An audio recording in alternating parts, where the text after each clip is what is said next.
maybe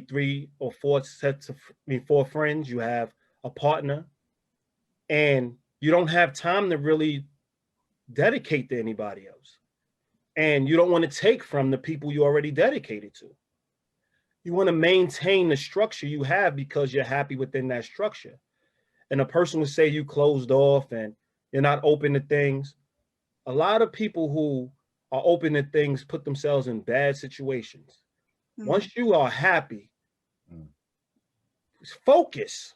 That's the whole point. I've never met a person who isn't successful that didn't narrow their focus, that didn't start to focus.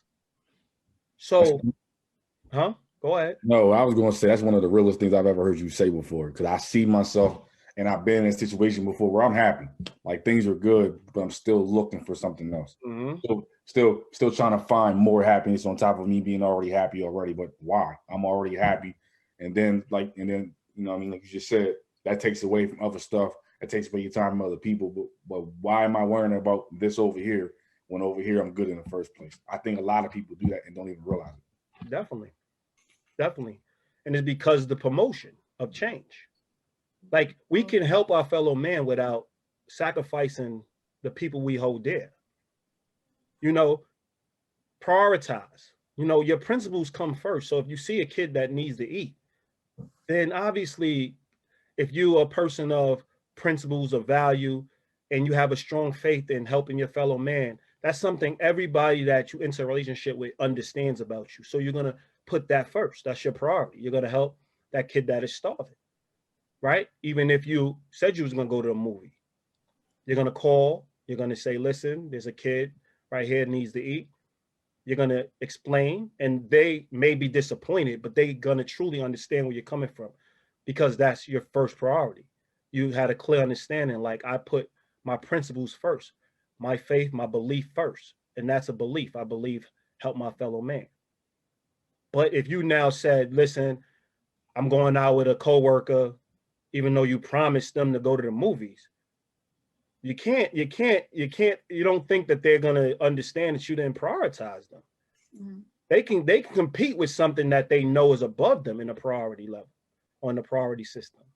But they're not going to compete with something that, and they're not going to understand, and they don't have to accept something that wasn't a priority, especially if you have plans for you to break that.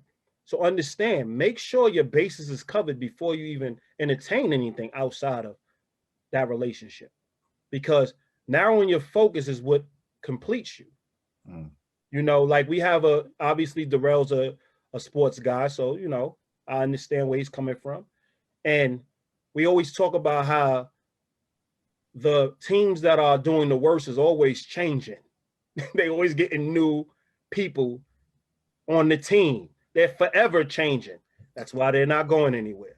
And the people that maintain a system, they keep the same people, sign the same people, maintain the system. Them people are in it for 5 years, 6 years. They know the system inside out, and they run circles around everybody else. True.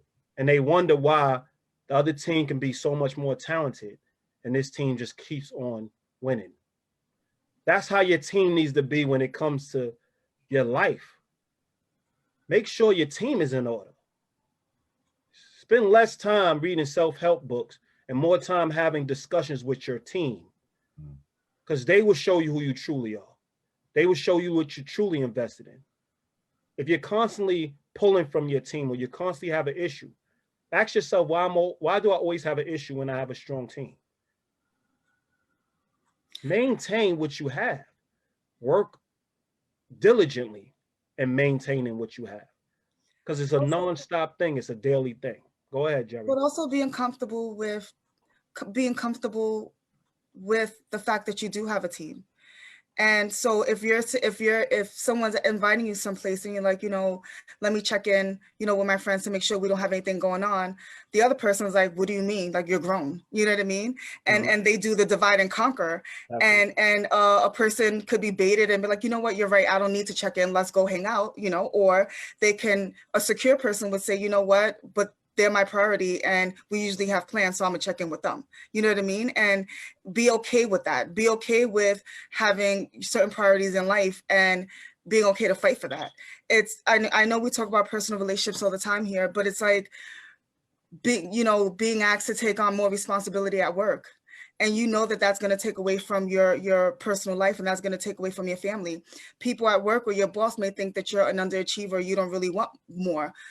You do want more, just not in a corporate setting. You know what I mean? You do want more. You want to spend time with your family. You don't want to take away. You don't want to put in all that extra time and extra work into work when you could be using that time to spend with your family. So it's okay prioritizing certain things, but you need to be comfortable and confident with the choices that you're making, because people challenge, they're gonna, they're gonna judge, and are you okay with that?